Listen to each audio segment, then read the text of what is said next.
Enquanto Mauro Vieira tentava se explicar para Marco Rubio em uma reunião de 20 minutos, Lula atacava Trump e defendia a Venezuela. O Itamaraty saiu de Washington sem resultado e o Brasil sem rumo. Trump avança na América Latina, a direita vence na Bolívia e o PT ainda acha que controla o tabuleiro. Enquanto isso, a Faria Lima ensaia a eleição de 2026 como se fosse reunião de acionista. Gasta milhões em pesquisas e empurra o plano T. Tarcísio já é o candidato dos bancos dos caciques e agora também do Dória. E o Centrão, com Ciro Nogueira e companhia, segue com um pé em cada canoa, cobrando a união da direita enquanto sabota a anistia e mantém seus ministérios no governo do PT. No Brasil Real, Lula premia bolos com o ministério, prepara o Messias para o STF e o país continua parado discutindo Pajubá enquanto o mundo fala em energia, segurança, soberania, enfim, coisas importantes. Hoje a gente puxa o fio dessa semana em que o governo saiu humilhado lá fora, o sistema se arrumou por dentro e o Brasil mais uma vez ficou no meio do fogo cruzado. E para falar sobre tudo isso temos aqui Arthur Machado. Muito bem, como está, Arthur? Como sempre, boa noite, fala Kim, fala Trélio. Como sempre, né? Como diria o Kim, de boa e sofrendo com elegância. E Kim Paim, evidentemente, que já vai dar um alô, assim, passando a geral do que aconteceu nessa última semana. Então, né? Salve a todos, como o Trélio mesmo comentou. Acho que de semana pra cá, ele já destacou o encontro, o grande encontro da grande química entre o governo brasileiro e o governo americano aconteceu. E acho que quem melhor descreveu isso foi até a turma da Globo, acreditem se quiser, onde Jorge Pontual ele falou o seguinte, né? Você vê que a gente está sempre no início do diálogo, porque foi isso que o governo falou ao final, né? Porque nada avançou. Então, assim, quando rolou a química na ONU, era o início do diálogo. Quando Lula ligou pro Trump, o Trump ligou pro Lula, foi o início do diálogo. Quando Marco Vieira foi lá apertar a mão do Marco Rubio, meu primo, né, inclusive, também era o início do diálogo. Aí você fica, nossa, é o tempo todo o início do diálogo, é sempre o início do diálogo, vai pra onde isso aqui no final do dia? Não vai pra lugar nenhum. Então foi muita gritaria. Eu até tava comentando até no meu vídeo que vai ficar engraçado quando você colocar esse desenrolar todo, né, em ordem cronológica. Porque a gente estava aqui, sei lá, 1 ou 2 semanas atrás, mostrando o absurdo que estava sendo aquele tratamento da imprensa, o oba-oba, que agora Eduardo acabou, que agora vai tudo acabar, vai acabar a tarifa, vai acabar a sanção, porque os Estados Unidos precisam do Brasil, etc, tudo mais, e no final do dia não aconteceu nada.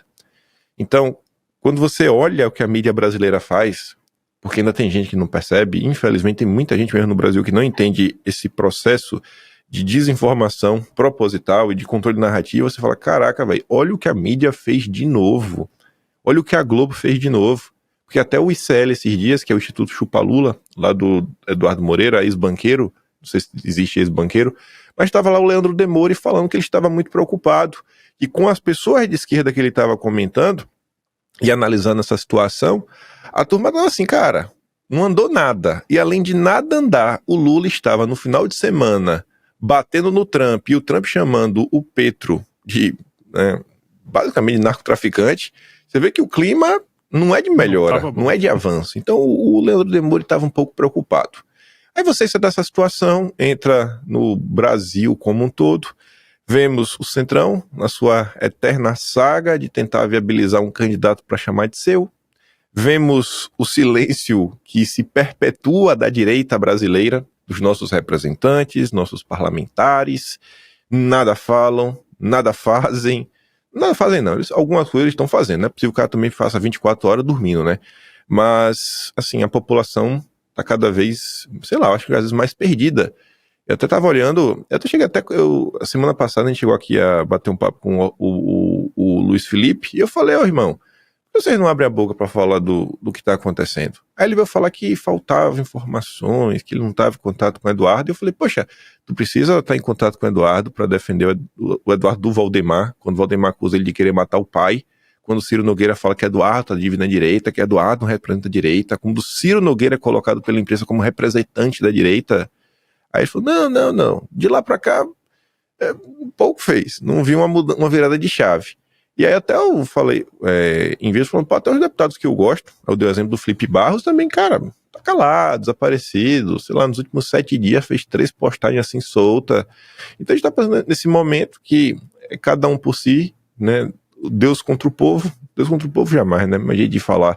Então assim, tá bem complicado, aquele período que eles querem, inclusive, pressionar Bolsonaro para conseguir um nome ainda agora em 2026, o que eu acho que está cada vez mais distante do Centrão conseguir isso, e vai ficar cada vez um movimento mais escancarado, ao passo que o desembarque do Centrão do governo não aconteceu, os ministros não foram punidos, não se tirou também as indicações, né? Quem tirou foi o governo Lula, sim, demitiu um ou outro aqui e tudo mais, mas de geral o Centrão tá fingindo que não é com eles e vida que segue. Aí você teve mais o que também no meio dessa confusão? Confusões na direita, né? Os mesmos de sempre, os mesmos espertinhos, as mesmas pessoas que estavam de safadeza no início do ano, aquela disputa Câmara-Senado, mesma safadeza na eleição do Pablo Marçal, a mesma safadeza com a turma do Oswaldo, com a turma do Roberto Jefferson, sabe? E aí? Tá aí de novo mais uma vez de gritaria, talvez a gente fale alguma coisa sobre isso lá pra frente. E, sei lá, acho que no dia de hoje, inclusive, pode colocar, que acho que vai, enfim, vai ser discutido, inclusive, enquanto o nosso Puxando o Fio tá indo ao ar, que é o julgamento da trama golpista, onde, primeiro, o Moraes recebeu aí um ofício do Fábio Chor, falando que a turma do governo Bolsonaro, né, os réus, eles teriam, possivelmente, falsificado a ida do Felipe Martins para os Estados Unidos. O que, em termos lógicos, é meio estranho, porque ir para os Estados Unidos não é crime e sequer havia qualquer tipo de inquérito na época, etc. Tudo mais. Então você teria que ter assim, um poder de premonição. Você saberia que em algum momento ia ter uma investigação contra você e você, não sei nem como é que isso daí ajudaria a, sei lá, você em algum termo, mas eu sei que eles tentaram emplacar essa daí. E aí o seu Fábio Chor, inclusive, fala que isso está sendo utilizado para descredibilizar as provas em um movimento muito similar ao das milícias digitais, contando com o apoio de influenciadores, jornalistas e todo mundo mais. Então, não sei... A gente já viu esse filme. Chegar com isso. Pois é, já vi esse filme, mas não sei onde querem chegar. E aí, no dia de ontem, eu puxando o fio agora na quarta, na terça-feira, durante aí um julgamento na primeira turma, o Fux disse que tinha alguns erros de português para serem refeitos. E esse erro de português migrou para uma crítica aberta aos seus colegas, não só da primeira turma, quanto ao ministro Gilmar Mendes. Ele levanta alguns fatos muitíssimos curiosos, como, por exemplo, apontar que o PSDB, que o Moraes já fez parte, inclusive foi indicado na época do PSDB para ocupar cargo político, questionou as eleições de 2014 e que na época não aconteceu nada do que está acontecendo agora. Enfim, o Fux faz uma série de críticas e ao final fala: eu não quero mais ser amigo de vocês, eu não quero mais ficar na primeira turma. E é mais ou menos isso, né? Os principais pontos aí pra gente poder destrinchar. É isso aí. Então, vou passar a palavra para o Arthur aqui. Voltando então para o começo da reunião do Mauro Vieira, né? Aquela coisa toda. E ainda tem a história do El Polo, né? Como é que é? O Carvajal. O que você está achando dessa movimentação toda lá nos Estados Unidos? Porque a impressão que eu tenho é que, assim, ainda tem gente no Brasil que não entendeu que o buraco é um pouco mais embaixo nessa situação toda, que parece que o cara tá achando que não, vamos lá, questão de tarifas, eu não sei se por cinismo, como na imprensa, falando que a reunião foi ótima e tal, ou se por burrice mesmo, o que eu também não duvidaria, porque tem muita gente com a massa encefálica bem prejudicada nesse país. Então, quando você vê o Carvajal, né, eu nunca sei falar direito o nome dele, o El Polo, falando coisas e aí o Trump reagindo de uma forma que você fala, pô, os caras estão batendo mais de frente, estão na Venezuela ali, falou da Colômbia já. E parece que Olavo tinha razão mesmo. O Foro de São Paulo é uma realidade. Finalmente, no primeiro mundo vai entender isso aí. Então, Trelli, eu acho que a esquerda, ela de forma geral, e a mídia, ela nunca entendeu direito o que está acontecendo no mundo na América Latina há muito tempo. Tanto que não é jabá, nem aquele alto jabá, né? É. Nem aquela história da gente falar. Você ouviu primeiro aqui. Eu sempre disse. Mas eu acho que de falar de terras raras, assim, da importância dele, a primeira, acho que da galera, pelo menos da direita, que falou com tanta incisividade, foi mostrando a importância disso, foi a gente. Né, o que tinha por trás disso, etc. Mas qual é um pouco da visão desses caras? Né? Eles acham que quase que os Estados Unidos é como ele fosse um país que estaria extorquindo, né, a América Latina, então fazendo uma leitura inversa. Eu vou botar um juiz aqui sancionado que você vai me entregar o que eu quero. Né? Então é quase que fosse um ato de extorsão. Ou até mesmo quase que entre aspas, um sequestro. Não é isso, nunca foi. E não é a conversa com o Mauro, né, que ele vai chegar lá e vai contar uma historinha pro Trump e oferecer 2 ou 3 coisas que vai resolver. É um problema mais profundo.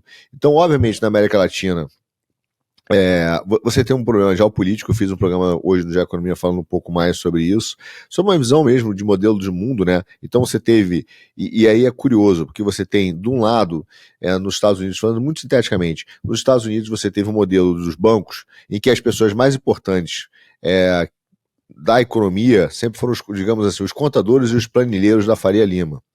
E, de repente, a China resolveu adotar um outro modelo, que era o modelo, sempre que a gente já falou 1000 vezes aqui, que era o modelo realmente econômico produtivista. Então ele foi lá e botou engenheiro, porto, aço, concreto, então ativos físicos. É claro que essa coisa não é tão simples, existe mais uma segunda batalha, mas o Trump resolveu realmente voltar a criar um modelo produtivista nos Estados Unidos. Só que esse modelo produtivista não é como a gente viu no passado, mecanicista. Não é mais as mesmas indústrias pós-revolução industrial. As indústrias dependem muito de tecnologia. Então, é um produtivismo muito fundamentado dentro do Vale do Silício, com o avanço de tecnologia. E aí ele olha para a América Latina, em particular, vem todos aqueles negócios que a gente já vem falando. A fonte, o problema que ele tem com os bancos, sendo financiado, obviamente, um braço, né, dos bancos indiretos, mas trabalhando com o narcotráfico, com os grandes esquemas de cartéis, com a lavagem de dinheiro, a América Latina sendo, dentro de uma região de segurança nacional, fazendo acordos com a China basicamente entrando dentro da soberania da América Latina. Então, e principalmente em cima de um regime político e jurídico, que são completamente contra os planos do Trump. Então, por exemplo, esquecendo a questão das terras raras, as decisões do Supremo, por exemplo, na questão do marco temporal, né, já mostram o quê? Já mostraram, e várias outras, né, mas mostrando a ideia de preservação, de pauta ambiental, que é exatamente uma pauta que interessa muito a China. Então, quando você olha o que o Trump está fazendo, por exemplo, quando ele elegeu agora o Dan Katz, que ele indicou que era secretário, né, chefe de gabinete do Bendis, e foi agora para o FMI, a primeira coisa que o Dan Katz, quando chegou lá, foi dizer o seguinte: não tem mais financiamento climático, nós vamos voltar agora a discutir financiamento de hidrocarbonetos, gás natural e petróleo. Então, é óbvio que você está vendo que existe algo muito maior do ponto de vista de governança mundial do que só terras raras, do que só uma briga com a China. Existem pautas importantes e que passam pelo judiciário. Então, é óbvio que a reunião dos caras seria muito ruim, porque o Trump não adianta para ele ter acesso, os Estados Unidos, ter acesso a uma parcela significativa das terras raras ou de riquezas ou de commodities brasileiros. É necessário que ele tenha e que o outro deixe de ter. Nesse caso, ele precisa ter e que o outro deixe de ter. E que precise que o regime jurídico que começa a governar e a alterar o Brasil seja um regime que não viva mais na mesma cabeça que teve até agora, rentista ou formado pelos bancos com apoio da China. Então, é um problema geopolítico maior, sim, e óbvio também de uma nova batalha, né, de governança, pelo menos filosófica mesmo, de visão do mundo, que é essa. Ele não quer mais Wall Street, os contadores e os planilheiros tomando conta da economia americana. Então ele tem uma batalha maior. Só que aí vem o Mauro, o Brasil que não está entendendo direito o que está acontecendo, por vários motivos, e faz uma conversa sem essa compreensão dos atores que estão lá, sabendo, os americanos sabendo, que esses atores que os americanos estão conversando são inerentemente pró-China, e que falam do Foro de São Paulo, que construíram o Foro de São Paulo. Então o Trump hoje está olhando na América Latina e falou, olha, a América Latina foi dominada por um grupo de cartéis que depois elegeram o presidente.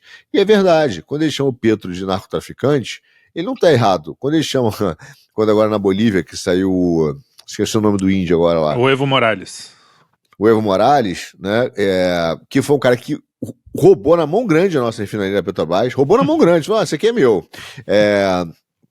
E ficou não sei quantos anos no poder, inclusive agora com acusações, né, de violação sexual, não sei o que e tal, a menores, também não tá errado.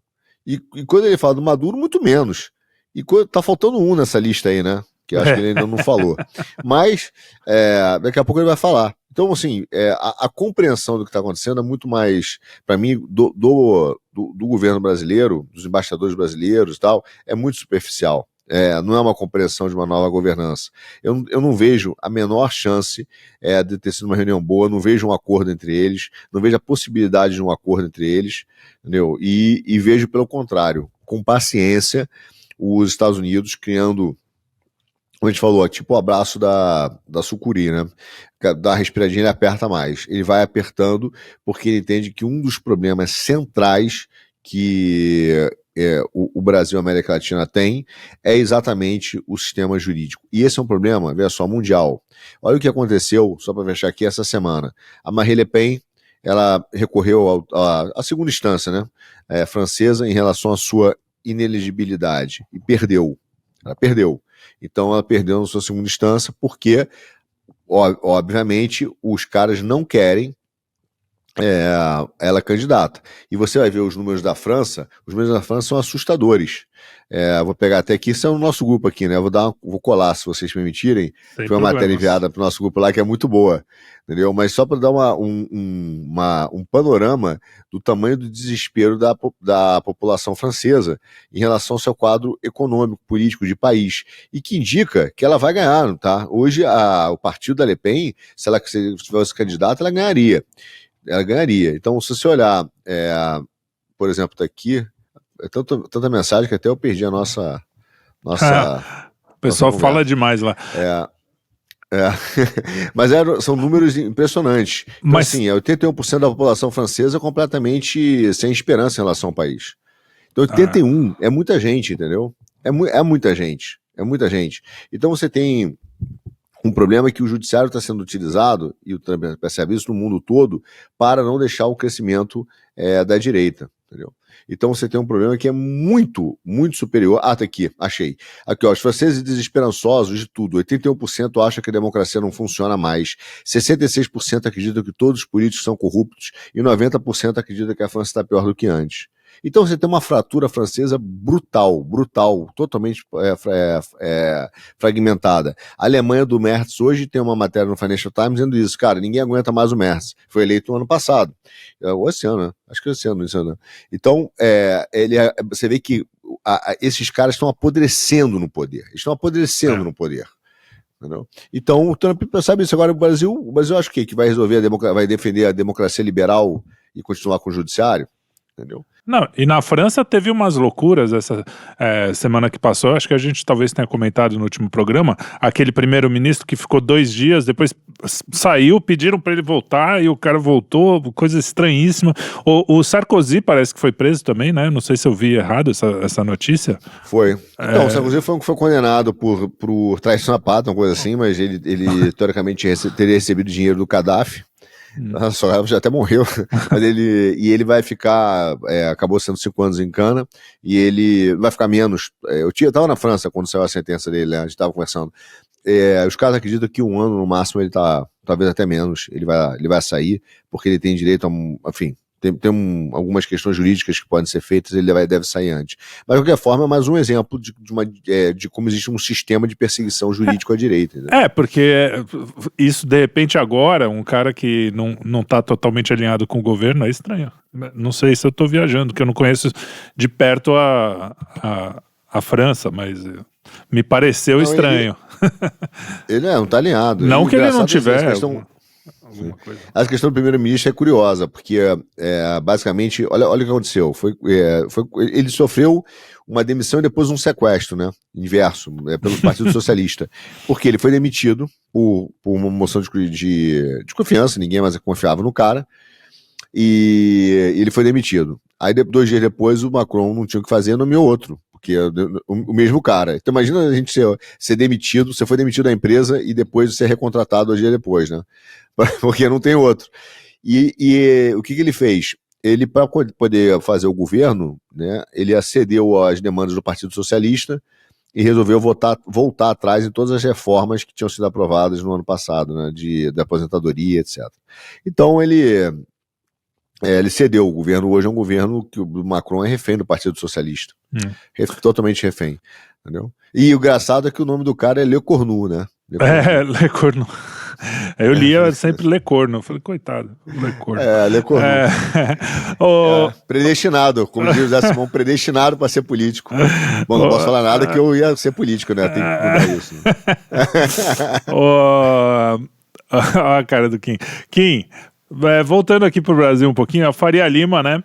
Tá envolvida de novo na eleição, já falou que talvez dê Lula mesmo, mas por outro lado também já está começando a fazer...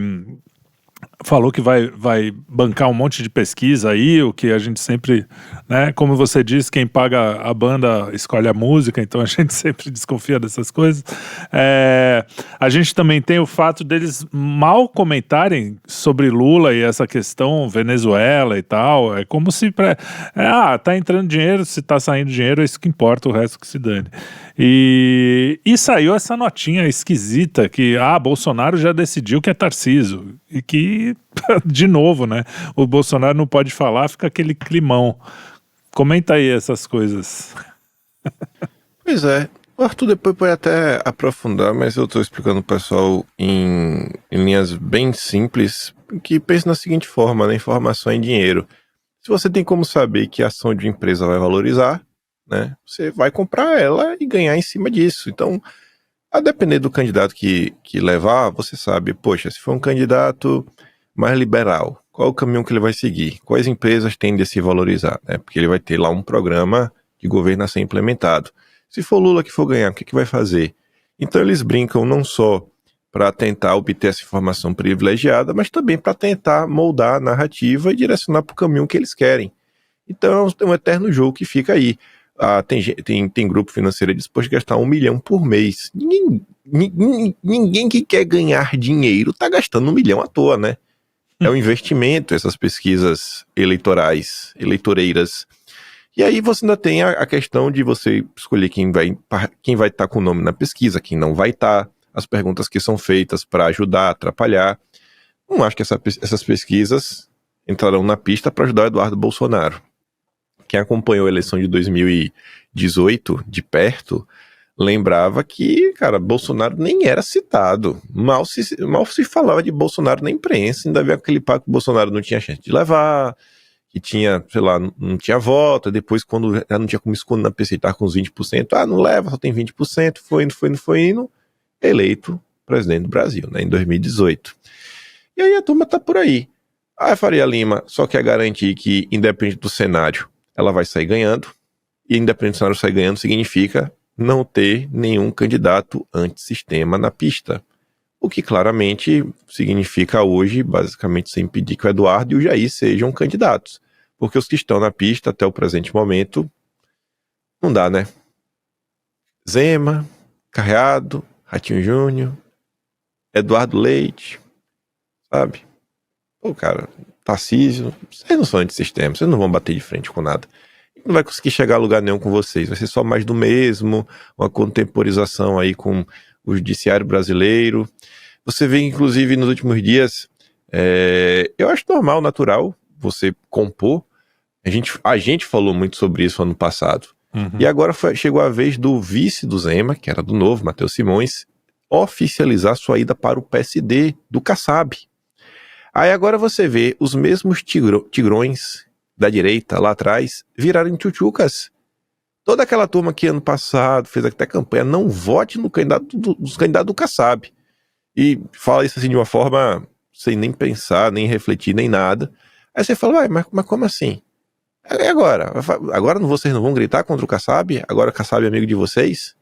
Então, a gente também está num período, né, que é mais uma oportunidade das pessoas que ainda não acordarem para ver a quantidade de oportunista que está aí ao redor delas. Tem um caso curioso que é do Paulo Eduardo Martins, que o candidato que ele era vice e foi eleito era do PSD do Kassab. E aí?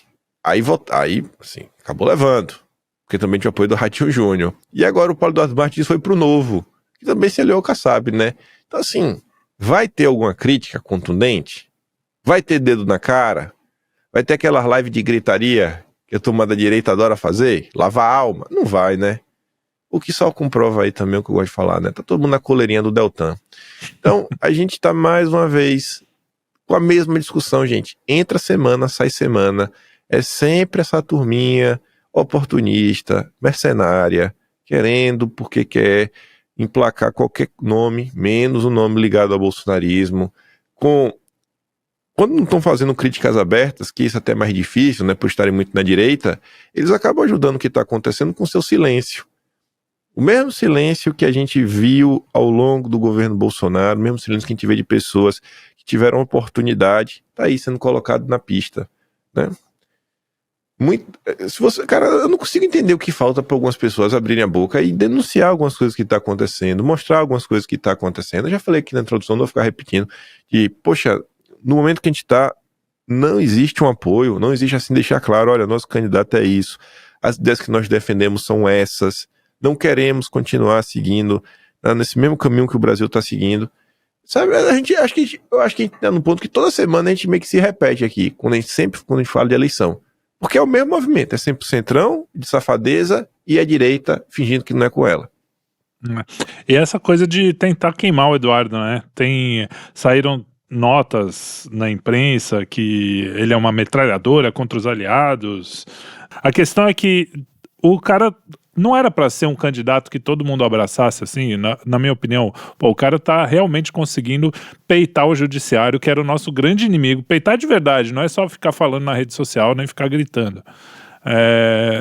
Eu não vejo sentido de as pessoas não se unirem para isso, mas pelo jeito ele é um problema para essas pessoas, obviamente. E até quando o Flávio foi para os Estados Unidos, a notícia era que ele foi conter o Eduardo, porque ele estava muito safardana. E aí, o Arthur, o que você tem a dizer sobre isso? Foi isso mesmo? O próprio Paulo Figueiredo disse que não, e o Eduardo também, mas é o que dizem. Olha só, eu não estava lá, mas eu não tenho a menor dúvida que não foi isso. Eu não tenho a menor dúvida que não foi isso. Mas veja, isso aí tem uma parcela óbvia, né? A esquerda e a mídia ela sempre vai tentar dizer que todo movimento que aconteça, eles vão tentar dar uma narrativa que foi melhor para eles, entendeu? Isso faz parte da propaganda de guerra. Mas o que me incomoda profundamente nessa questão não é nem o movimento da esquerda, nem o movimento da mídia. É o movimento da direita.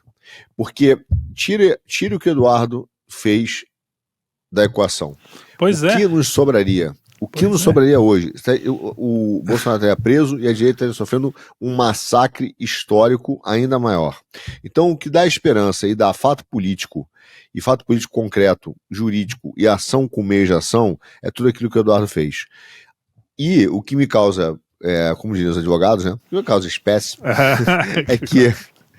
Não, mas o que realmente para mim é assustador é que nós estamos cometendo exatamente. Nós não, que eu não estou cometendo esse erro, mas é a parte da direita. E aí eu não sei se é por ingenuidade ou má fé. Eu até acredito que seja mais de má fé. O mesmo erro, a mesma estratégia que fizeram no governo Bolsonaro. Não é um movimento apoiando o Eduardo e o Eduardo no topo da pirâmide. É o Eduardo segurando sozinho, como o Bolsonaro fez, uma pirâmide invertida. Ele apoiando todo o movimento de direita, entendeu? E aí você vê um bando de caras que não fizeram, tentando ensinar para ele o que ele deveria ter feito e virando consultor à distância. O Bolsonaro Eduardo não me escuta, ele deveria fazer isso. Pô, o cara foi sozinho, foi ridicularizado, né? Ficaram ridicularizando que estava indo pra Disney, passeando, não sei o quê. E não só na direita, no Globo teve foto dele na Disney. Então, assim, mas a direita, ridicularizando, falando que não ia dar em nada. Ele criou o único fato político real, com ação concreta, que botou o sistema numa situação de profundo desconforto. E ao invés da gente apoiá-lo politicamente, e eu digo a direita como um todo, a base, né, apoiá-lo, não. Viram o que tem de técnico, de engenheiro de obra feita, é uma coisa impressionante, entendeu? Ensinando o cara como ele deveria fazer, o cara que não fez nem 1 milésimo daquilo que ele fez, que não consegue nem ganhar, nem trabalhar para uma eleição para vereador. Imagina a situação. Imagina a situação de quem hoje, independente de apoiar o Eduardo, não, de um Cleitinho da vida, se bem que o Cleitinho já é esse sistema, ou como é que estaria um senador, um candidato a senador de direita, se não fosse isso? O cara ia achar qualquer coisa e falar, não, ele não pode ser elegível. Como estava acontecendo, bicho. Isso aqui é que nem o cara jogar pique-bandeira, vocês já jogaram pique-bandeira? Aí o cara do teu time vai lá e pega a bandeira, só que ele tem que voltar pro teu campo. Na hora que ele pega a bandeira, você fala, esse cara pegou de um jeito meio ruim aí, eu acho que tá meio ruim, ele começa a jogar contra o seu próprio time. Não era assim que já ter feito, não era. Então, assim, mas veja, mas não é de bobeira. Eu volto a dizer, para mim isso é planejado. Porque toda vez que o Eduardo cria um evento político, sancionou fulano, sancionou não sei quem, aí todo mundo surfa. Daqui a pouco ele tá sozinho, continuam. Ninguém mais traz o cara como notícia, entendeu? É todo mundo tentando boicotar ou criar uma notícia maior do que o próprio evento do Eduardo. Então ele é um cara sozinho que fica segurando essa pirâmide lá. Sozinho. Ele é o cara que está hoje segurando aquela história ali. E a nossa sorte é que tem interesse maior do Trump, né? Um interesse maior na América Latina. Senão a gente tava ferrado. Porque... Se fosse só isso, tava ferrado. E aí você tem um centrão, não vou nem falar, porque dentro do aspecto político da Faria Lima, o que os caras querem é concorrer sozinho. Você não tem opção mesmo. O que vai acontecer? Não tem opção. A opção vai ser opção liberal ou Lula. É isso que os caras sinalizam se você não tiver uma candidatura de direita real. Só que eu acho, aí você vê, por isso que eu estou dizendo que existe um descaramento e uma vontade de jogar contra, entendeu? Porque, você se lembra, tem um vídeo do Suassuna, quando ele fala do Chimbinha, se lembra? Que ele vai a São Paulo, é super conhecido. Do gênio. Então, que o cara usou e falou assim, porra, se o Chimbinha é genial, que palavra que eu vou usar para Beethoven, né? É isso aí. E aí, outro dia vi um cara dizendo assim, a direita que eu construí. Se esse cara, que não fez porra nenhuma, construir uma direita, você imagina com que palavra que eu vou usar o que o Eduardo tá fazendo. Entendeu? É a mesma história da questão do Chimbinha. Então é o nosso Chimbinha da direita. A gente tem vários desses problemas que hoje simplesmente não apoiam, não conseguem ver a importância e a relevância do papel do Eduardo, e é o mesmo erro de sempre, cara, que eu já não acho que é erro, é má fé, de uma parcela, entendeu? Deixa o cara, ele utiliza do ativo dele e 2 segundos depois deixa o cara sozinho, entendeu? Mas o trabalho que o cara tá fazendo é impressionante. E eu acho que é uma questão de tempo, né? Ele tá brigando, eu acho que também o Trump hoje entende a importância dele, de verdade, e dessa parcela direita dos movimentos políticos no Brasil. Só que a gente... isso é um cenário que dá muita esperança, dá uma decepção muito grande pelos os oportunistas, né, de plantão que querem... Obrigado aqui, agora eu toco, né? Então aquele cara, o cara o time todo, quando chega na hora de chutar pro gol, tá ele a linha, vem um cara, empurra o cara e chuta, porque ele quer ser na foto e ser o cara do gol, né? É mais ou menos isso.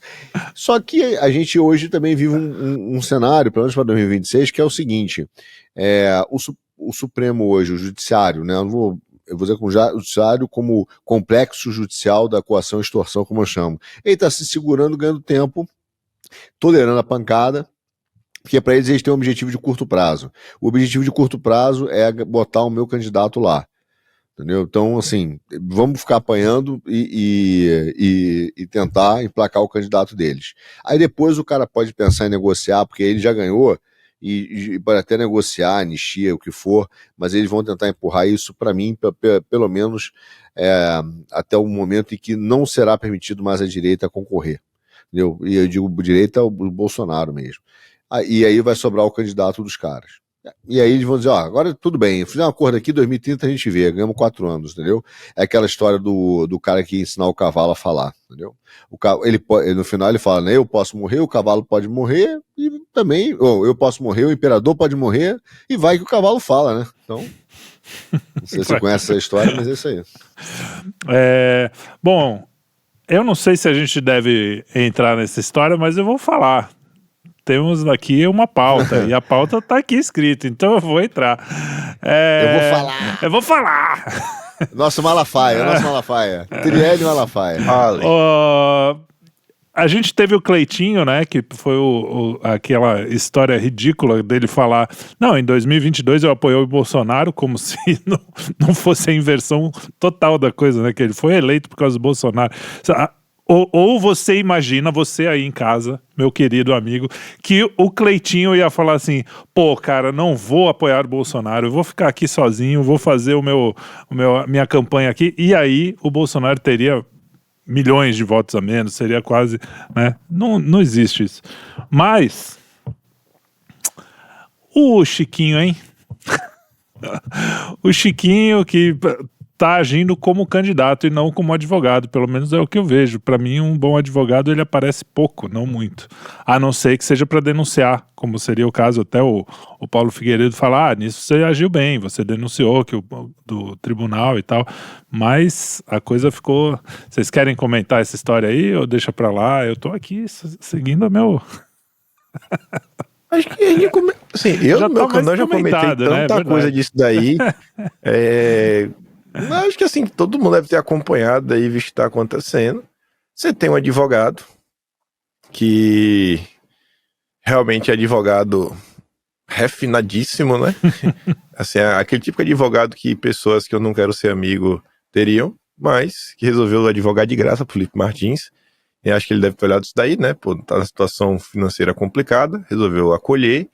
E aí ele se usa dessa condição como escudo, ele se esconde atrás do Felipe Martins para se emplacar como político. Essa aqui é a grande história no final de tudo, né? O cara vai lá, faz uma defesa, eu não sei nem como é que anda realmente a defesa, obviamente ele tá fazendo uma coisa, né, tudo mais, beleza. Mas o cara passa, assim, o dia fazendo live atrás de live, investindo dinheiro na própria rede social e anúncios. Ele comenta agora sobre tudo, até sobre o Apocalipse ele tava comentando. O Apocalipse da Bíblia, tá em live com um pastor comentando sobre o Apocalipse, ele sabe de tudo. Ele é um homem polivalente, é um homem vitruviano lá do Leonardo da Vinci. Aí você fala, cara, como é que pode uma coisa dessa? E o povo não percebe, sabe? O plano do cara, no final do dia, de se lançar, né, candidato a político. Tava até no evento agora, final de semana, ele com o chefe dele, né, o Deltinha, discussando para empresários, que eu falei, meu Deus do céu, para mostrar o sistema da Lava Jato, como isso foi levado a cabo aí para as empresas aplicarem no local de trabalho. Eu falo assim, meu Deus do céu. E aí esse maluco aí foi pra cima do Paulo Figueiredo do nada, um vídeo totalmente distorcido, que nem a própria tropa que apoia o Deltinha conseguiu manter uma posição unida em relação a esse aspecto. Foi mais um desse episódio que, sei lá, o silêncio que a gente tá reclamando em relação a Bolsonaro ecoou de forma gigantesca. Um monte de gente que se diz aliado, mas, na verdade, eu não vou nem por esse caminho. A direita, eu digo isso antes de qualquer tipo de treta, na minha concepção, o que se chama de direita, que na verdade é só o povo indignado, eu acho que ela ganha poder e destaque conforme ela vai se dando ao trabalho de buscar a verdade. Seja, poxa, a imprensa fala uma coisa, você lê a matéria, você vê se é isso mesmo, você traz o contraponto. Então assim, dia sim, dia também, a direita estava lá para desmentir. Vamos trazer a verdade dos fatos para colocar na mesa.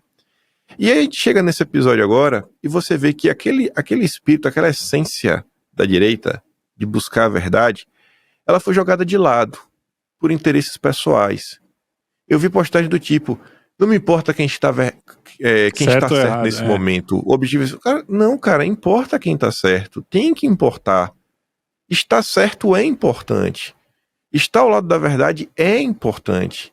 Mentir é errado.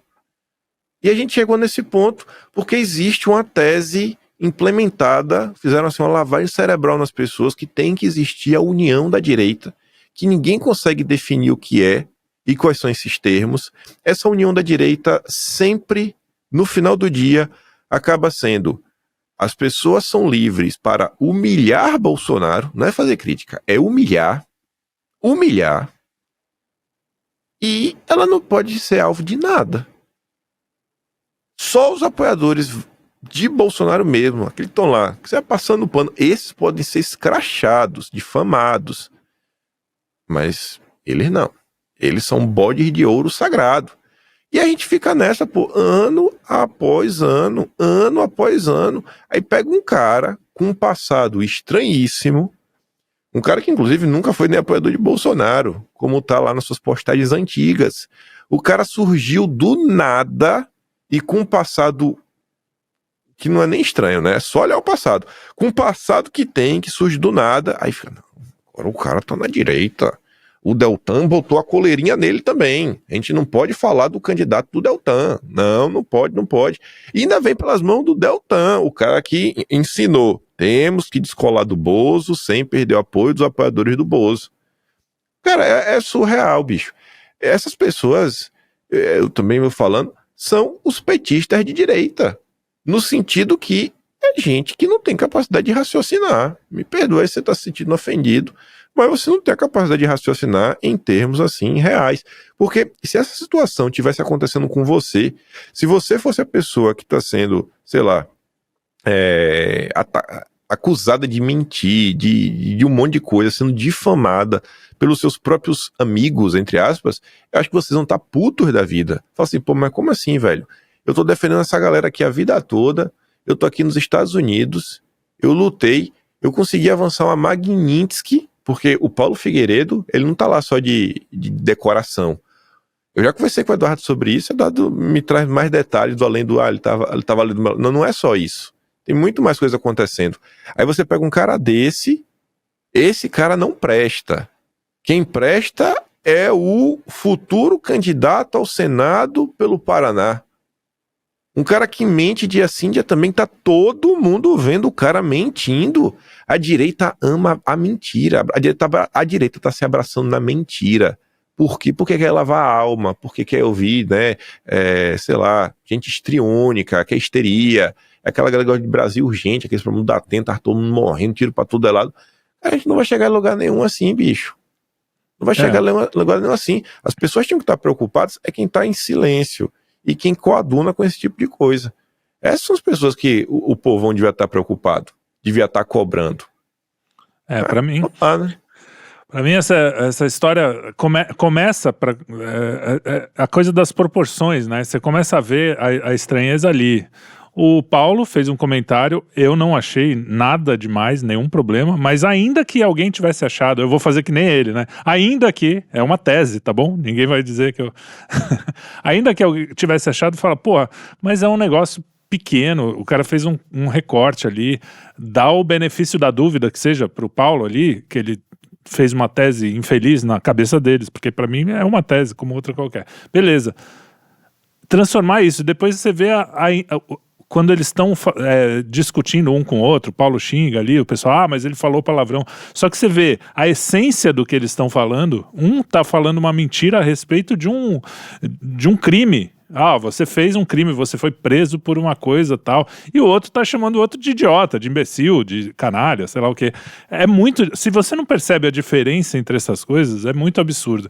E aí eu vou passar pro Arthur, se quiser falar, se não quiser também tudo bem, porque o Arthur sempre sobra pro Arthur, alguém vai bater no Kim. Aliás, já chegar no Kim já é um absurdo, não tinha nada a ver com a história, chegou no Kim. Do Kim já foi, como sempre, pro Arthur. O Arthur sempre acaba se ferrando através dessas... que os caras, e é sempre a mesma coisa, uma coisa que já foi mais do que falada. Eu tô de prova, eu sou aí eu falo como amigo, assim, o Arthur é meu amigo, eu posso falar, em off aqui, antes de toda essa bagunça, antes de acusarem ele diretamente, a gente conversou horas e horas, ele me apresentou tudo o que eu podia pedir. E, cara, tá acontecendo, estão fazendo com esses caras a mesma coisa que fizeram com o Felipe. E eu fico puto, cara. E eu fico puto que são as mesmas pessoas que defendem o Felipe. E que, enfim, eu não vou entrar nessa, senão... Mas que sentaram na mesa comigo. Então isso me deixa realmente muito chateado. E claro que sobra pra mim, porque depois do Arthur o próximo é a gente aqui, né? O quinto elemento. Então eu sou canalha, eu sou traste, eu sou filho, eu sou vendido, eu vendo a minha consciência por grana. Então, cara, e gente que conhece a gente, né? Ou pelo menos me conhece, achei que me conhecia. Enfim, é isso aí. Eu acho que tem vários isso é movimentos. Triste demais. E eu vou deixar o último movimento, que é o mais importante, realmente por último. Mas assim, a lógica é mais ou menos o seguinte: os caras querem o apoio do Kim. E aí, quando o Kim, por algum motivo, não dá, porque ele tem a lógica, ó, né? Dele, de análise política, é isso mesmo. Aí o cara fica puto e vem pra cima de mim. Primeiro ele fala assim: Kim é um vendido. Aí tenta achar uma coisa do Kim. Eu realmente não tem nada de achar do Kim, né? Então eu até digo isso, que pô, se eu tenho um cara que seja mais investigado no mundo, talvez tenha sido. Depois do Kim, Bolsonaro, né? Foi o Kim. Pô, impressionante. Então, assim, acho que até a ex-namorada lá quando era jovem, lá na Bahia, deve ter entrevistado o cara, pra ver se não tinha algum problema. Mas, enfim, e depois vem pra mim, e depois vem pro quinto. Mas veja só, aí eu vou separar os assuntos. Eu acho que tem, assim, Trelli, tem um problema pra mim estrutural, e tem um grupo nesse problema estrutural que aproveita essa onda, essa divergência que a gente tem em macro, por questões de ressentimento pessoal, de inveja, mas aí eu acho que nem cabe aqui em respeito à nossa turma aqui, porque eles estão preocupados com outra coisa. Eu prefiro então um problema estrutural. A questão em particular, que me chama a atenção, para mim tem um lado de coerência em vários aspectos, uma discussão honesta no Brasil. Porque não tem nenhum problema as pessoas me questionarem, mesmo. E você vê quantas vezes a gente, nesse processo, cara, mas é inúmeras vezes, passa no Twitter, né, ladrão corrupto, xinga, amigo do Gilmar, isso é o mais leve, né, tem outras piores. E eu tento ser coerente no seguinte sentido: primeiro, isso não me ofende porque eu sei quem sou, sei o que fiz, então, pra mim, é que nem o cara me chamar, sei lá, de alguma coisa que eu, sei lá, japonês. Tá bom, cara, eu não sou, então tá tudo bem.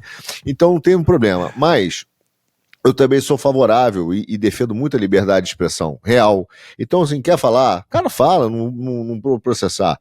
E eu já disse isso, nunca processei ninguém por causa disso. E, de fato, me chama a atenção, né, como as pessoas têm medo, e a própria consciência serve de culpa, porque tem uma turma que fica dando indireta, porque não tem coragem de dar o nome. Eu já disse, eu não vou processar, pode dar o nome. Pelo menos a gente fala a verdade, né, seja transparente, mas o cara não consegue. Mas isso é um outro problema. A questão não é essa. A questão, para mim, da questão de coerência, ela é muito simples, e isso me chama muita atenção. Por quê? O meu maior problema, que eu acho que é o problema geral que a gente tem no Brasil, é exatamente o excesso do poder da juristocracia. E nós não vamos resolver o problema da juristocracia com mais juristocracia. Entendeu? É que nem querer resolver matar a sede bebendo água do mar. É que nem resolver o positivismo com positivismo. Nós não vamos resolver. Então eu discordo, e veja, isso é uma discussão honesta. Eu discordo, entendo quem queira, eu discordo que nós temos que ter mais advogados, mais promotores e mais juízes no parlamento, no poder executivo, porque isso, de alguma maneira, é aumentar o poder do sistema judiciário na captura desse poder. Parte, e eu digo, da própria pauta globalista, foi a utilização, sempre foi dito, e da tecnocracia, foi a utilização das cortes como agente, foi a utilização do judiciário, né, como o órgão que vai fazer o esvaziamento político do parlamento, tirar a soberania. Isso tudo está amplamente documentado nos próprios livros dos neoliberais, nos próprios livros da tecnocracia, que eu tenho uma pletora aqui na minha estante. Então você fala o seguinte, cara, o que acontece? Quando você elege mais juízes, mais advogados e mais promotores para o parlamento, para mim, honestamente, Arthur, essa é a minha leitura política, independente de esquerda ou de direita, esse cara só está dando mais poder ao sistema judiciário. E depois ele vai sair e vai ser utilizado tudo que esses caras fizeram contra o grupo que quer tocar o Brasil da forma política, entendeu? Um equilíbrio de poderes do parlamento. Então você tem um problema que é a própria criminalização da política, e isso é a primeira pauta do sistema neoliberal, e a segunda é o esvaziamento da própria política do parlamento, uma captura do judiciário, do parlamento, né, pelo judiciário. Então, quando a gente começa esse nível de discussão, isso é uma coisa que me preocupa. Eu hoje digo isso, nós vivemos um sistema de coação e extorsão judicial em todas as esferas. Isso não é um problema do Brasil, isso aconteceu com Sarkozy na França, com a Marine Le Pen, isso tem acontecido aqui em Portugal, com o Trump na Suprema Corte. Você viu a perseguição que o Trump sofreu de promotores. Então você tinha que ter uma discussão real. Por exemplo, os caras falam que são alunos do Olavo de Carvalho, mas tem um aluno do Olavo de Carvalho que escreveu um livro, que é Globalismo e Ativismo Judicial, mostrando como o Ministério Público ele foi montado na Constituição de 88 como um órgão de desestabilização social. E é um órgão marxista. Se você tivesse honestidade intelectual de discutir um assunto, nós estaríamos discutindo isso. Mas não é a visão. A visão dessa parcela que tem hoje e surge, tenta criar eventos políticos para surfar. E veja, eu vou dar um parênteses aqui. É lícito, tá, cara? Olha só, eu, Arthur, mas é uma decisão muito pessoal. Você vê, os meus advogados ganharam em todas as instâncias, na primeira instância, segunda instância, não teve nem julgamento. Então, se nós ganhamos em todas as instâncias, de um caso que foi extremamente complexo, teve repercussão social, que passados 7 anos quase, indo quase para o 8º, eu acho, nós ainda tem repercussão midiática, ainda é falado, entendeu? Quase uma década depois, nós ganhamos esse caso, exatamente por falta de prova, por tudo isso. Aí o que acontece? Esses advogados são só advogados. Eles não deram entrevista, eles não apareceram no Twitter, eles não chegaram e falaram assim, ganhei o caso do Arthur. Eles são advogados. Ele fala, cara, eu tô aqui para advogar. O meu maior prêmio foi a sua vitória. Foi você poder chegar para sua mulher e falar a justiça foi feita. Então esses caras são advogados. Eu, Arthur, gosto desse tipo de advogado, em que ele entende que a minha causa é mais importante do que o sucesso da advocacia dele. Mas cada um escolhe o seu advogado, como também é lícito o cara fazer o advogado escarcel. Tudo isso é permitido na democracia. O que me chama a atenção são as faltas de consistência em relação a problemas claves no Brasil quando a gente fala de política. Então, para mim, não adianta o cara falar assim, eu sou o garantista, eu sou o defensor, eu luto com a minha beca, homem a homem, contra o autoritarismo, tá? Eu vou dar aula para a esquerda de Constituição e, ao mesmo tempo, o cara pegar um processo que transitou julgado por falta de prova e dizer que vai fazer um dossiê. Ele pode fazer o dossiê que ele quiser, não tem problema nenhum. Eu não tenho. Não, estamos esperando. Tem umas 4 dossiês na fila aí, que todo mundo já prometeu e não aconteceu. Tem, nossa, aí tem Kim, dinheiro você, do Kim, que até minha mulher pergunta aqui, fala, pô, você manda isso tudo pro Kim. Mas assim, então, eu nem mando pra ninguém. Aí fala, o Arthur, o dono do quinto, aí continua isso. E a galera assim, o bom é assim, ó, eles dizem que vão fazer dossiê nosso e cobram. E assim, a prova que a gente é safado é que a gente não faz dossiê sobre o Gilmar, disso, daquilo, outro. Aí eu falo, mas peraí, velho. Olha a quantidade de dossiê que tem sobre Gilmar, Moraes, etc. Assim, e sobre qual aspecto você quer analisar o dossiê? Porque tem um dossiê sobre casos recentes, de coisas que aconteceram, por exemplo, a Vaza Toga inteira tá toda relatada. A gente não fala disso, porque o Davi Agape já tá fazendo. Bolsonaro, sabe, na era do governo Bolsonaro, tá tudo aí. Eu falo assim, você quer que eu faça o quê? Que eu refaça o que eu já fiz? Sabe? É um negocinho que não entra muito na minha cabeça, sabe? Eu falo assim, cara, peraí, o cara tá me acusando de algo que eu já fiz, e repete. E aí você vê assim a massa, né, que vem atrás. Eu ofender, mas não vou ofender não. Eu falo, meu Deus do céu. Mas com essa equipe que a gente vai derrotar o sistema. Mas sabe o que é pior? Você sabe quando eu me convenci que, porra, o Kim realmente não tem... É quando os caras começaram a falar coisas que eu vejo o Kim falar. Pô, você não fala de fulano de tal. Caraca, eu tenho assistido. Não que eu goste do programa do Kim, eu sou obrigado a assistir porque eu tenho que trabalhar, né? Tô brincando, Kim, é legal. Mas o negócio é que, pô, eu assisto, eu vejo o cara falando daquilo, naquela semana ele falou alguma coisa e o cara fala, mas de fulano o Kim não fala. Caraca, você não sabe. Ele defende o Getúlio Vargas. Cara, defende Getúlio Vargas, bicho. O Kim fala sobre Getúlio Vargas, fala, teve coisa legal, teve coisa ruim. que é o que toda pessoa normal e honesta vai olhar para uma coisa e vai falar o que é bom, o que é ruim. Eu nunca vi o Kim falando, porra, eu queria que o Getúlio Vargas estivesse vivo aqui para fazer o que ele fez antes. Não é isso.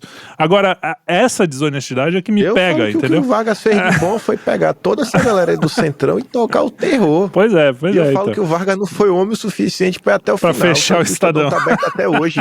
Ele foi covarde, ele não fechou o Estadão. Frouxo. Mas é que tá. Aí você vê que não foi ditador o suficiente. Você vê que são palavras ao vento. Agora, tem coisa que o Kim faz, essa semana ainda a Pamela, que é gente boa, nossa amiga querida, um beijo pra ela botou lá que o Morgan era liberal. Eu falei, pô, o primeiro cara que eu ouvi falar contra o liberalismo foi o Morgan. Mas o cara tá difamando meus amigos e eu não quero, entendeu? Acabou, eu não quero isso. Só porque ela fez uma coisa lá que eu discordei, eu não concordo com tudo que o Kim faz às vezes, beleza. Mas, cara, cada um vai lá resolver com o Kim, beleza. Agora, falar uma coisa que não vai resolver com o Kim assim, ó, Kim, você fez isso e isso aqui e eu quero que você me explique isso e isso. Agora, falar uma coisa que ele não fez, por exemplo, sei lá, defender uma coisa que ele não defende. Como você defendeu o Rui do Hamas, sabe? Tipo, ele fala do Ruizão ironicamente porque ele concorda com a gente em um monte de coisa, concorda mesmo.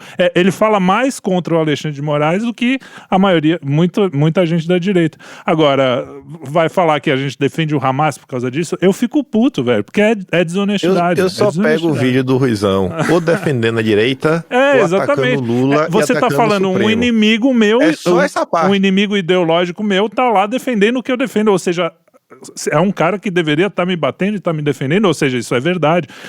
É óbvio, é um negócio tão óbvio que me deixa irritado, até perco então, as palavras. Marcelo, eu entendo essa parada. Eu, por exemplo, aliás, eu tava na minha, eu fico puto com a falta de lógica. Eu fico mais puto com a falta de lógica que com a filha da velho. Eu fico puto. Mas eu tô na minha aqui, domingão, acabei de voltar da igreja, aí o cara marca, bota você. Mas tudo por causa do Kim, eu tô na minha. Você vê que eu não saco de ninguém. Mas o meu ponto central é o seguinte: o que eu discordo muito desse grupo, e que eu acho que falta uma discussão sincera, porque o cara vai falar assim, eu respeito a Constituição e, por exemplo, o Supremo não respeita. Mas não é verdade.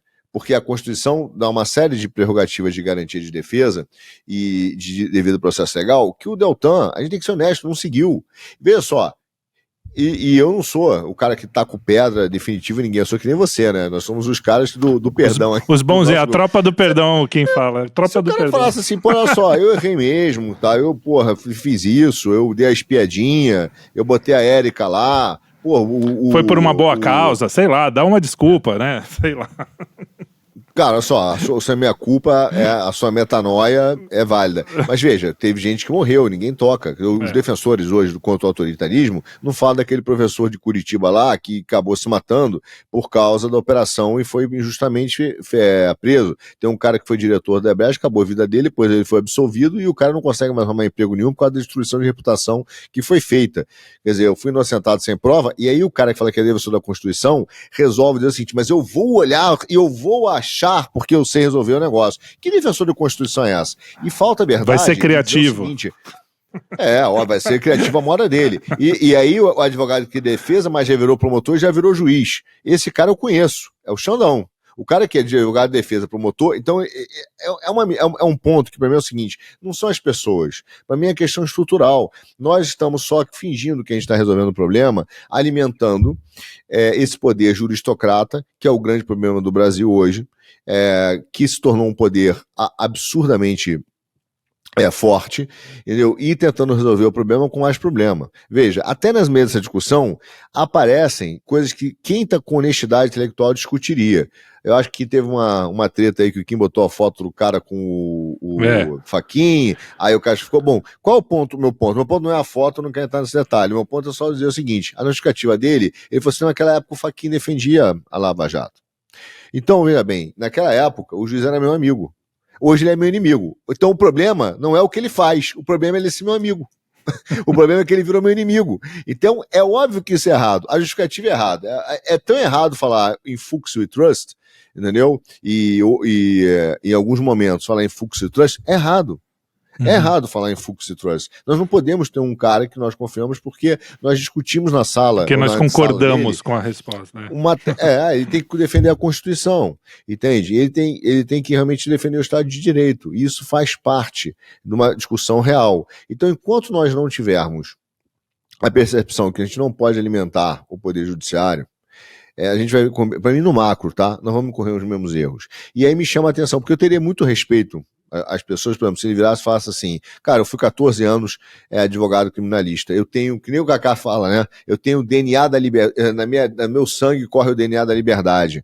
Então, veja bem, por mais até que o Kaká deu umas deslizadas de caráter aí, mas é um discurso que faz coerência, porque óbvio que o Estado Democrático de Direito, ele precisa das prerrogativas da liberdade, entendeu? É assim que você vai defender a liberdade mais importante do indivíduo. Agora, não ache que quando o teu amigo juiz desrespeitar o direito à liberdade, né, do teu opositor ou do teu inimigo, o seu vai ser preservado. Aí o cara começa a ver toda essa cadeia de eventos que aconteceu. Então eu sempre digo, e eu afirmo peremptoriamente, sem medo de ser criticado, porque é fácil ver. O processo que começa no Mensalão, passa pela Lava Jato e termina onde está hoje, é o mesmo processo de autoritarismo. Quando a gente estava falando um pouco, quando a gente estava no ar aqui, quem estava perguntando, né? Quando o Joaquim Barbosa inventou o direito, na verdade ele fez 3 inovações que surgiram na Alemanha, que era a teoria do domínio do fato, direito penal do inimigo e da cegueira deliberada. Essas eram teses que não constam na Constituição brasileira. E ele trouxe essas teses para poder, puramente acadêmicas, para poder fazer uma ginástica constitucional no Supremo para condenar as pessoas no Mensalão. Só porque ele é teu opositor político você vai permitir? Então você não está um defensor da Constituição. Eu vou mais longe. Da Lava Jato? Eu vou mais longe. Sim. Não é nem o fato deles serem culpados mesmo. Poderiam até ser. Mas se você usa a jurisprudência que não faz parte da Constituição, qualquer coisa, já está errado. Mesmo que os caras sejam culpados Sim. ou não. Esse é o ponto. Né? Entendeu? E aí depois você vem e traz para discussão, dentro da Lava Jato, uma série de equívocos. Inclusive, na defesa, né, do próprio desse advogado aí, ele mesmo fala que o Youssef lá fala o que lhe convém, não pode acreditar numa palavra só do delator. Então a gente tem que começar a dizer o seguinte, cara, a gente quer construir um país. Agora, se a gente quer aparelhar o judiciário para ele servir como instrumento de perseguição política, né, ao nosso favor, e tentar proteger contra, aí eu digo, esse projeto eu tô fora, porque quando vier vai ser um horror, entendeu? Uhum. Então eu penso assim, cara, eu não entendo, você é um advogado de defesa ou você é um promotor? Porque hora o cara parece promotor, hora juiz. Então minhas perguntas são sobre o Brasil. Por exemplo, o Deltan, eu sempre digo isso, e eu sem medo também de ser criticado. O Deltan, naquelas famosas 10 medidas contra a corrupção, uma delas, procura na internet se duvidar de mim, era que o Ministério Público pudesse e o Judiciário aceitasse prova ilegal obtida de boa-fé. Ou seja, caberia ao acusado ter que garantir ou mostrar que o promotor agiu de má-fé ao obter aquela prova ilícita. Ou seja, imagina isso hoje na mão das pessoas que estão. Então a minha pergunta para um cara que hoje está nessa posição dele é a seguinte, deixa eu fazer entender o seguinte, se amanhã o Novo voltar com essa história da prova ilegal obtida de boa-fé, prova ilícita, como você vota? Qual é a tua visão? Porque ou você é um garantista ou você é um promotor. É muito difícil você ter harmonia nessas duas questões, entende?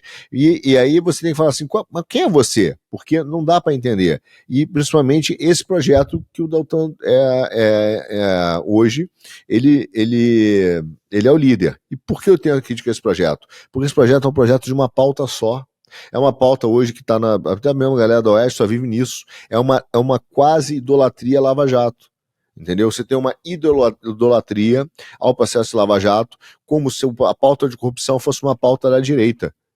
Aí você fala, o Olavo lembra que a pauta anticorrupção já foi uma pauta da esquerda. E aí você fala, mas mudou os tempos. Sim, mas hoje o Xi Jinping, por exemplo, está caçando opositor na China usando a pauta anticorrupção. O Erdogan na Turquia está tirando a propriedade privada de empresas, criando casos, né, usando o sistema de justiça para tomar as empresas de inimigos políticos dele, usando a pauta anticorrupção, estatizando, usando a pauta anticorrupção.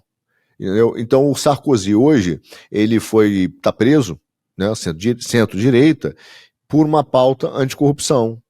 Então você fala assim, qual os limites que nós temos que discutir? Porque eu também não estou dizendo para a gente não combater a corrupção, mas não tem limite?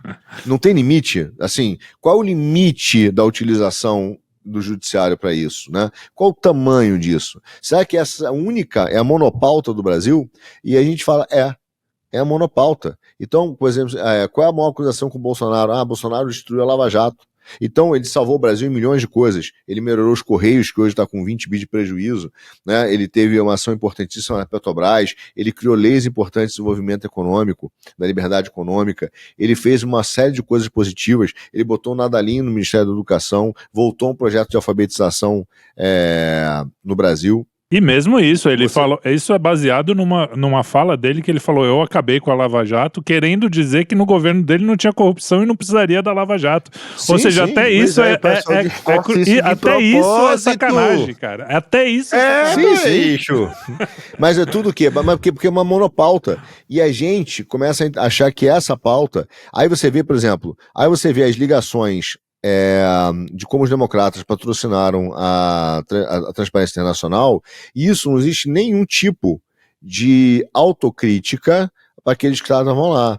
Ou a utilização, por exemplo, você imagina a seguinte cena, diz aí um procurador que a direita diz que é de esquerda, por exemplo, sei lá, o Aras, né? O Aras é de esquerda, é petista. Então tá bom, imagina o PT inventando um escândalo para investigar operações da direita, e eles então pegam uma indenização de 2 bi e botam numa ONG do MST, Sim. E numa ONG ligada ao Zé Disseu, e uma ONG ligada ao Boulos, para fazer treinamentos a procuradores e juízes anticorrupção no Brasil para formar políticos decentes. É óbvio que na manhã seguinte a gente já está fazendo um barulho enorme, dizendo que isso era paramento do Estado, que isso é utilização, que estaria utilizando ONGs, a sociedade civil, para fazer uma política gramsciana. Tudo isso a gente já está falando. Então, por que o Deltan pode?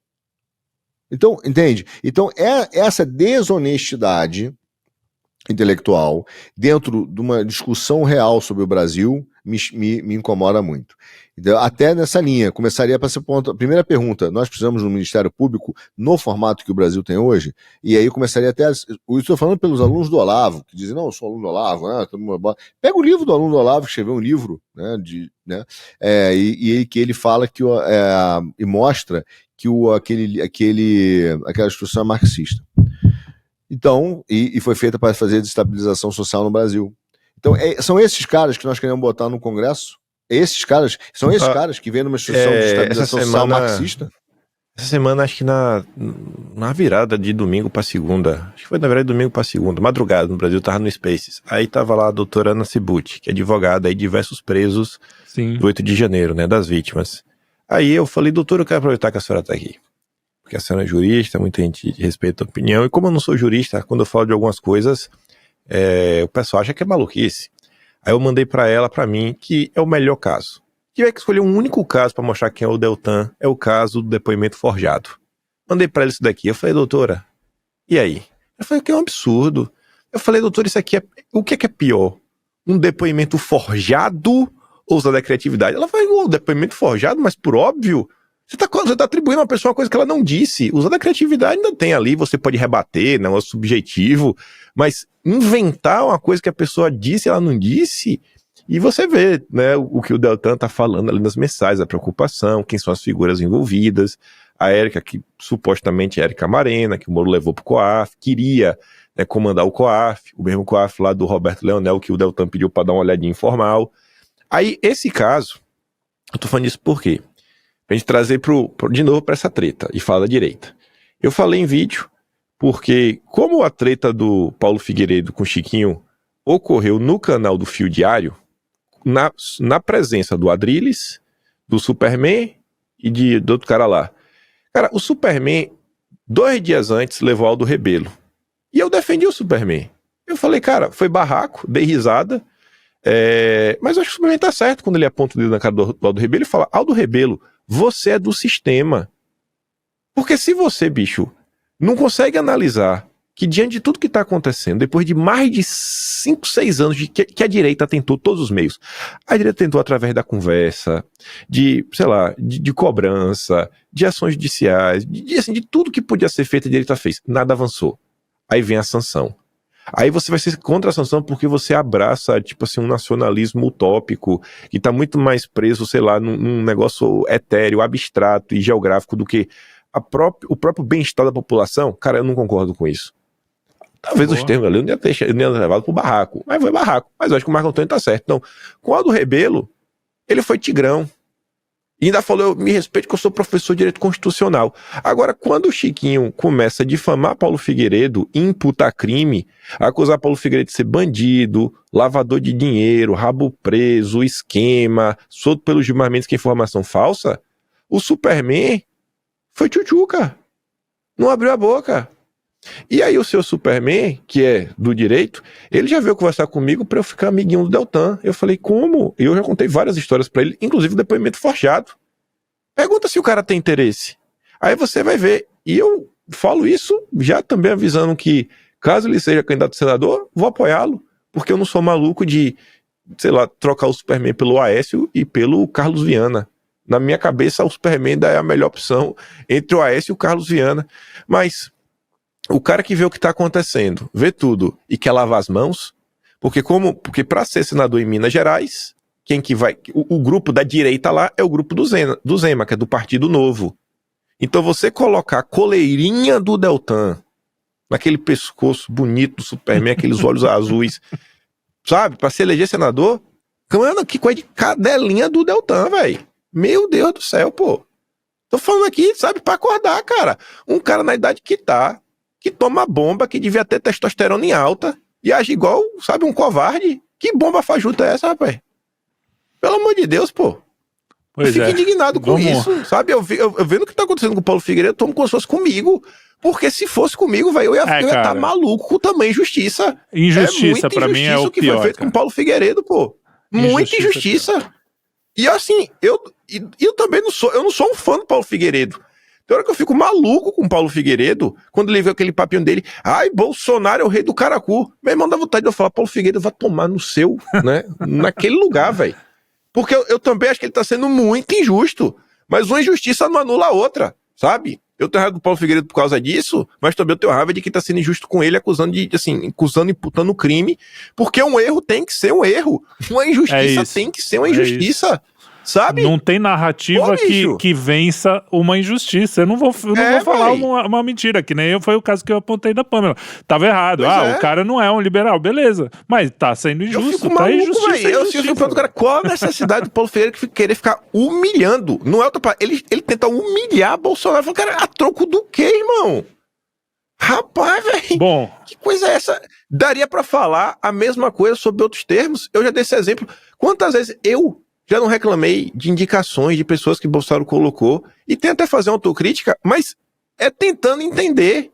Fala, poxa, olha isso aqui, velho, como foi errado, etc, tudo mais. E eu tento analisar o contexto da situação. Fala assim, vem cá, isso daqui foi caracu ou tinha um contexto maior? E normalmente sempre tem um contexto maior. Sempre tem um contexto maior que nunca é colocado. Ainda que você no final do dia falasse que é a cor do caracu, mas você trouxesse o contexto, com início, meio e fim. Cara, eu acho que era mais de boa, sabe? O cara falando, não, velho, beleza. O exemplo das comissões, pô. O exemplo das comissões. Exato, os caras até hoje falam que Kim Paim é o Hugo Mota, amam o Hugo Mota. Pô, quem assiste meio vídeo do Kim sabe que ele não tem... Porra. Nem dá até raiva ter que explicar. Mas vamos pro próximo, falando em Hugo Mota, tem o Boulos. O Boulos ministro. O que vocês acham disso? O pessoal que falava que era tudo igual, hein? É igual mesmo, né? Ter o Boulos ministro ou ter, sei lá... Não é igual, não. O Boulos é muito mais homem e compromissado com o seu grupo político do que essa galerinha que tá na coleira do Deltan. Muito mais compromissado. muito mais. Abriu mão do próprio mandato, está apostando na reeleição do Lula e apostando que depois do Lula se reeleger, ele vai continuar tendo espaço no governo. Ele aposta no grupo político dele. Na direita, é o Cleitinho falando que ele já pagou a dívida com o Bolsonaro, vai apoiar quem ele quiser, que o Eduardo Bolsonaro ele não apoia, não. Não vai apoiar a família, não apoia a família dele. Mas aí tem Sabe? E é uma safadeza também, que é aquele argumento. É como se, olha, Eduardo Bolsonaro só é Eduardo Bolsonaro porque é da família. Não tem o Eduardo Bolsonaro, pessoa, suas ações, seu histórico político, suas entregas reais e concretas. Não. Você esconde tudo isso, né? Da família, né? O Bolsonaro tá mão só porque é da família. Não. Cara, o cara é um. O cara organizou o CEPAC, CEPAC, né? O cara organizou o CEPAC, foi o mais votado do estado, do Brasil, né? Foi mais votado em alguma coisa aí. Aí não tem nenhum. Só porque o sobrenome é Bolsonaro. Todos os. Até peitou o PL. Agora, uma coisa que, o cara tá no partido, peitou o PL por ter sido isso. Isso não conta. É só assim, não, mas o cara tem um sobrenome. E o Cleitinho é apoiador de quem? Do Pablo Marçal e do Rodrigo Manga. Né? Pois é. O Rodrigo Manga, que é a história do dinheiro dentro do carro, né? Da irmã dele lá. E aí, pô, meu Deus do céu, velho. Batendo foto com a Virgínia na CPI das Bets. Esse é o Cleitinho, que não quer apoiar o Eduardo. Ainda bem, viu? Parabéns, Eduardo. Porque se o Cleitinho te apoiasse, eu ia começar a desconfiar de você. Aí tem o Messias no STF, acho que nem precisa comentar muito. É o Messias no STF. A gente podia falar rapidamente de duas coisas. Uma que parece uma má notícia, mas eu acho uma ótima notícia, que foi o No Kings,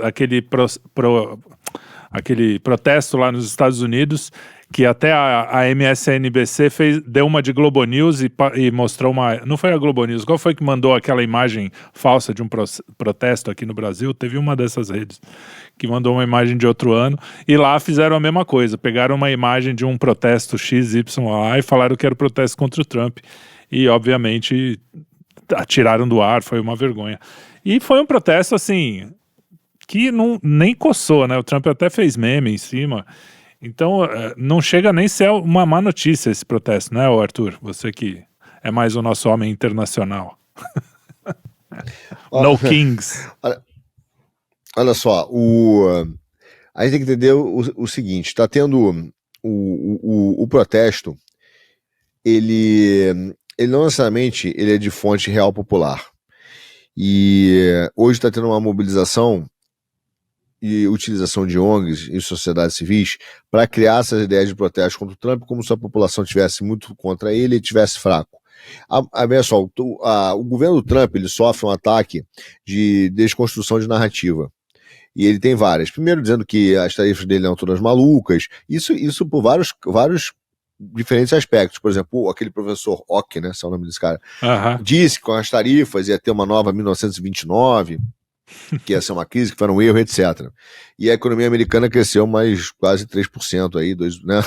E o FMI, que também disse que a economia ia ser um desastre esse ano, está revendo as suas projeções, botando as projeções para cima, mas reclamando, né, de que a economia, primeiro diz assim, a economia não vai crescer. Aí falou, só está crescendo por causa das empresas de inteligência, das Big Techs, o que é uma meia verdade.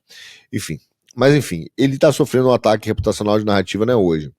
E, obviamente, o Trump tem inimigos hoje muito grandes, que não são só o sistema bancário. O próprio filho do Soros já disse que vai fazer de tudo para tirar o Trump do poder, etc. E o cara tem muita grana e consegue fazer esse tipo de mobilização. Hoje, por exemplo, se você olhar, eu comentei até no Geo Economia de hoje, mas eu tinha conversado anteontem com o nosso editor, quando eu estava semana passada na França. Eu tenho uma rotina de manhã, eu faço meu devocional e eu pego uma pletora de jornais para ler, para ter uma cartografia do que está acontecendo. Então, obviamente, eu não pego do meu país. Então, eu leio o Financial Times, leio o Le Monde, não leio nada do Brasil porque eu me recuso. Mas Financial, que esses caras são muito vagabundos. Vocês deixam pra gente, né, seu filho da mãe? Leio alguns jornais da Ásia, leio jornais até mesmo da Itália, alguma coisa da Alemanha, é uma pletora deles. E todos, ao mesmo tempo, questão de 1, 2 dias de diferença, estava anunciando a possível estouro da bolha do preço da inteligência artificial na Bolsa. Claro que tem uma supervalorização, estou dizendo que não tenha, né? Porque até comentei isso hoje no GEL, que vai ao ar sexta, que você tem aquela empresa lá do Salman, não sei se não é, hoje está cansado, mas do Altman, OpenAI, ela vale 500 bi. Mas ela ela deu um prejuízo de 8, né? 8 bi. Então, você tem questionamentos razoáveis de valuation. Mas essa história toda é para criar para o Trump um problema de financiamento da dívida americana e também do consumo. Porque se você olhar, desde 1945, o financiamento da dívida americana e o próprio consumo da população americana foi baseado no enriquecimento causado por dois fatores: mercado de bolsa nos Estados Unidos e o mercado de imóveis. Então, obviamente que estourando a bolha no mercado imobiliário, você teria um problema de financiamento da dívida americana e você teria um problema do consumo. E é isso que a China quer criar para os Estados Unidos. Mas quer saber mais detalhes? Vejam o GEO sexta-feira. Voltando ao protesto, então o fato é que ele tem enfrentado esses movimentos. E esses movimentos acontecerão, movimentos de desestabilização interna nos Estados Unidos contra o Trump, patrocinado ora pela China, ora pelo Soros, ou os dois trabalhando em conjunto, entendeu? Então, agora, isso tem reflexo real na população americana? Eu acho que isso está muito longe de ter um reflexo real na população americana, de fato, de manifestações, etc., contra o Trump. Acho que isso está muito longe, entendeu?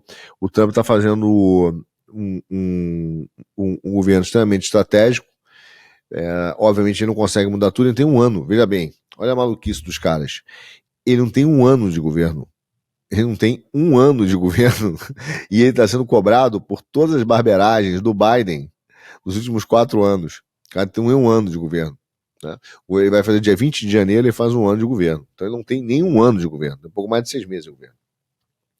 Então, eu acho que ele está fazendo uma grande revolução em vários aspectos. Mas esses movimentos irão acontecer. E a mídia hoje, ela é uma grande canal de guerra de informação. Por isso que eles querem também controlar as redes sociais. Todos os analistas que eu tenho conversado aqui fora, Trelli, eles falam que existe eu conversei com gente da direita e gente que não é da direita.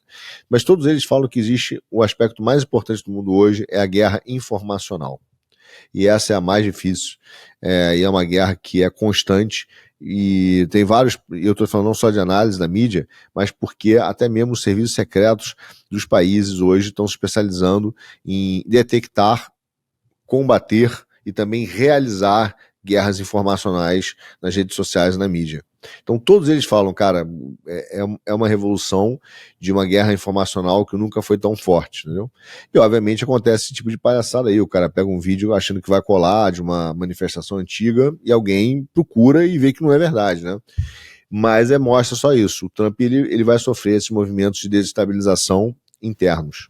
Agora vamos fechar com uma notícia boa, não sei se boa, eu acho que é boa, por um lado, mas que o pessoal finalmente liberaram para explorar a margem equatorial, né, Kim? A gente fala disso há muito tempo e o pessoal, a gente apanha de muitos lados por causa disso, da direita, da esquerda, do meio, mas finalmente liberaram. Obviamente, se fosse num governo Bolsonaro isso nunca sairia, porque ele ia estar matando os tamanduás bandeiras, mas agora no governo Lula, silêncio total dos artistas, ninguém faz musiquinha, e liberaram, pelo menos, né? Vamos poder explorar aquele canto lá, como é que é? Finalmente.